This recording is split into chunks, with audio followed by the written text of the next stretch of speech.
So let's solve some problems. So first problem, the question as usual I would give it here, so you can check it.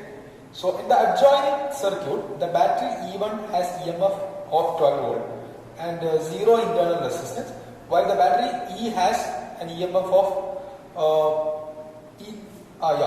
2 volt and the galvanometer reads 0, then the value of the resistance X ohms will be. Okay, it's very simple only, right? So it's what is the relation? The relation you can check it. E1 by 500 plus X into X is equal to E. So you can check the circuit and we have learned it. So 12 by, so what is E1? E1 it is given 12. So 12 divided by 500 plus X is equal to, into X is equal to 2. Okay, so if galvanometer is equal to 0, which means it is a balanced thing. Okay, so this will be, X will be 100 ohm. It's pretty simple question. And then question number 2. Question number 2. So what is the figure shows a network of currents. The magnitude of current as shown here. What will be the current I? It's a very simple question. What is this one? KCL. Apply KCL. Okay, I'm not going to solve this question. You have to solve it and you find the answer. Okay, apply the KCL, then you will get the answer. What is KCL? Total current in the junction. Total current, net current in the junction will be equal to 0.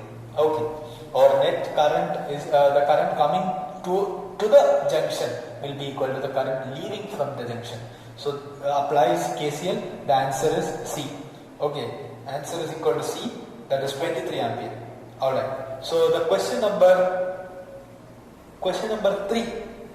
Okay, look at question number 3. This is a KVL question, Kirchhoff voltage law.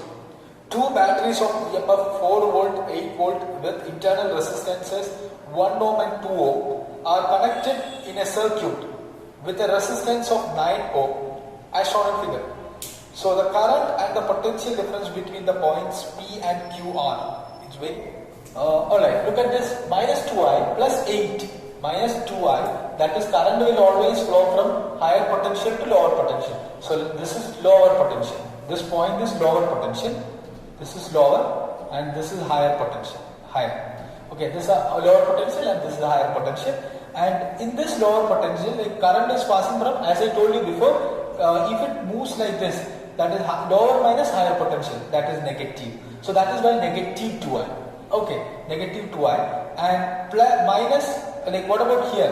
This current is moving in this direction, positive, negative. So it will be plus 8 volt. Okay, and what about here? This is positive, negative. It is also 4. Okay, I think the direction is different.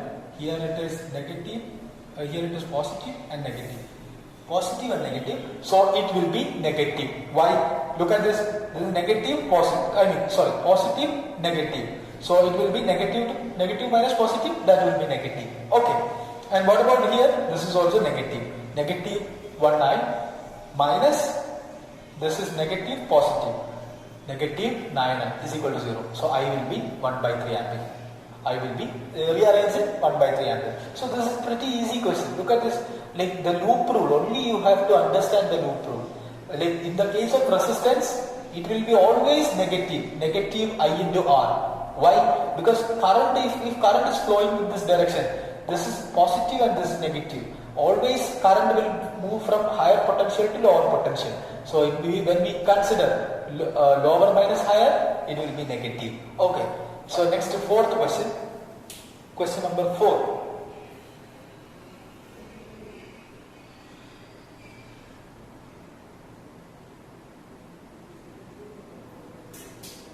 Okay, the resistance of 4 ohm and a wire of length 5 meter and the resistance 5 ohm are joined in the series connected to a cell of EMF 10 volt.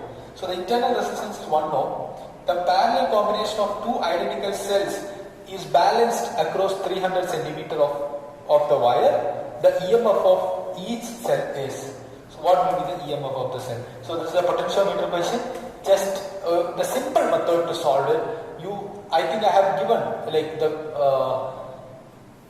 potentiometer equation comparing the cells, the values of cells, how to find out that. So apply the equation, take the equation, apply in it. So you will get it 3 volt. Okay.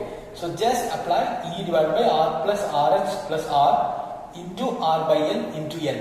Okay. So that is the L is balanced length. So apply this value, you will get it. So this equation direct application only potentiometer. From potentiometer only you can expect direct question. So you can solve this by using this. Okay, question number 5.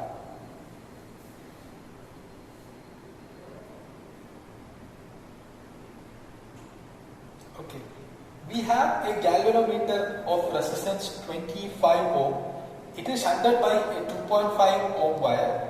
The part of the total current flows through it. The galvanometer is given as. Oh, it's very simple. Okay. So what is the equation? I by Ig is equal to G plus S divided by G, or Ig by I. We have learned this one, right? Ig by I is equal to the reciprocal. S by G plus S. Okay. Yes. Okay. The value is equal to 1 by 11. Substitute the values, then you will get it 1 by 11. Okay.